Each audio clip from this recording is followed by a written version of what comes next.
अच्छा, किसी भी प्लांट या फैक्ट्री में जो गैस सेंसर्स लगे होते हैं, क्या वो वाकई सही काम कर रहे हैं?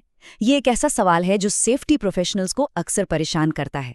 देखिए, ये सेंसर्स हैं तो जान बचाने के लिए, लेकिन इनके कैलिब्रेशन के जो नियम है ना, वो किसी भूल भुलैया से कम नहीं है। तो चलिए, आज इसी कंफ्यूजन को, इसी भ्रम को दूर करते हैं।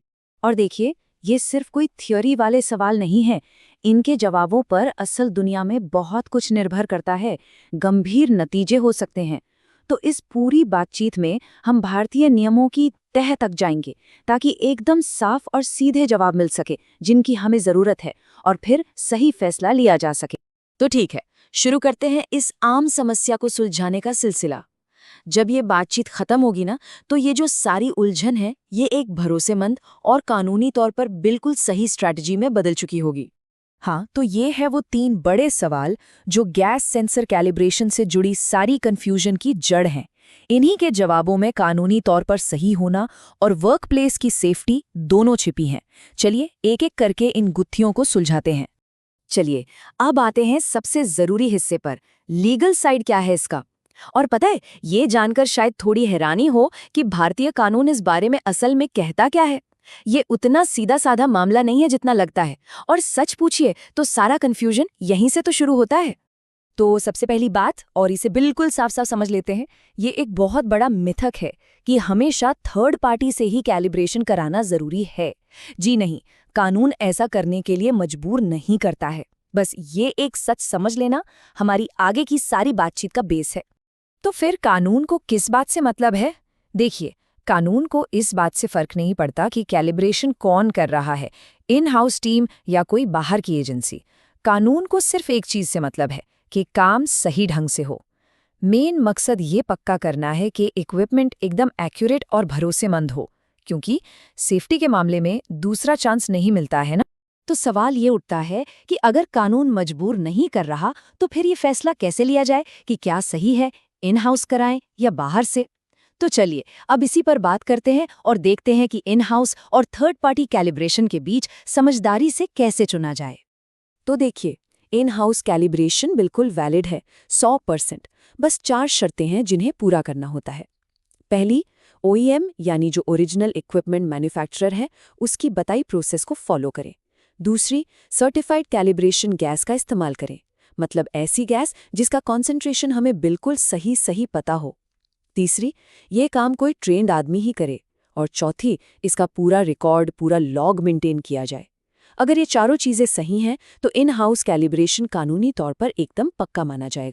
हाँ, तो ये वो 4 जरूरी शर्तें हैं जिससे कोई भी कंपनी ये साबित कर सकती है कि उससे इक्विपमेंट मेंटेन्ड और सटीक हैं। और ये सिर्फ कोई कागजी कार्रवाई नहीं है, ये सेफ्टी और मन की शांति पक्की करने का तरीका है।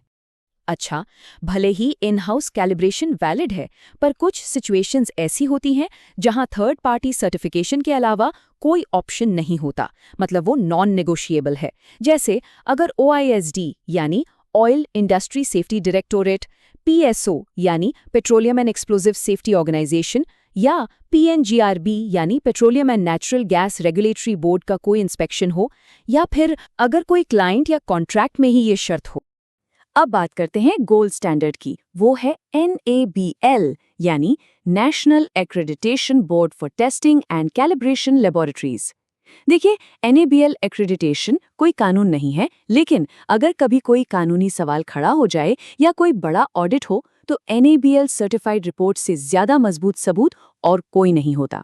ठीक है, तो अब तक ये तो समझ आ गया कि कौन कैलिब्रेशन कर सकता है, पर अब सवाल है कितनी बार करना चाहिए। ये हमारी पहेली का आखिरी लेकिन बहुत जरूरी टुकड़ा है, क्योंकि ये फैसला सीधे सीधे वर्कप्लेस की सेफ्टी से जुड़ा है। तो 6 महीने या 1 साल? चलिए इसे समझते हैं। देखिए, इसका सीधा सा जवाब है, ये रिस्क पर डिपेंड करता है। जो हाई रिस्क वाली जगह हैं, जैसे केमिकल प्लांट, रिफाइनरी या ऑयल रिग, वहाँ हर 6 महीने में कैलिब्रेशन करना ही बेस्ट प्रैक्टिस है। और जहाँ रिस्क कम है, जैसे कोई ऑफिस या क्लीन रूम, वहाँ 1 साल भी चल सकता है। लेकिन यहाँ एक बहुत ज़रूरी शर्त है, और वो ज़रूरी शर्त ये है कि हमेशा मैन्युफैक्चरर यानी OEM की गाइडलाइंस को फॉलो करना है। अगर कोई भी डाउट हो तो जो बनाने वाले ने कहा है वही फाइनल है।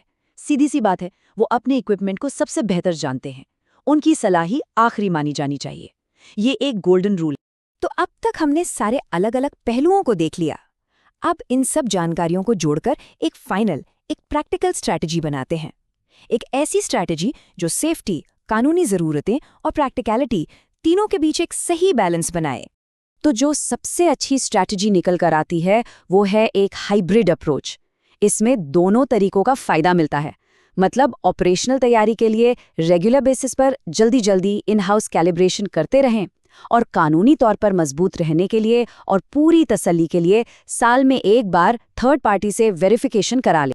इसी को कहते हैं हाइब्रिड कैलिब्रेशन स्ट्रैटेजी। ये एक बहुत ही स्मार्ट तरीका है।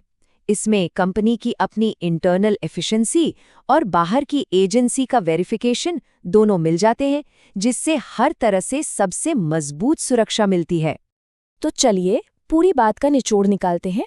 Point number 1, third party calibration कानूनन ज़रूरी नहीं है।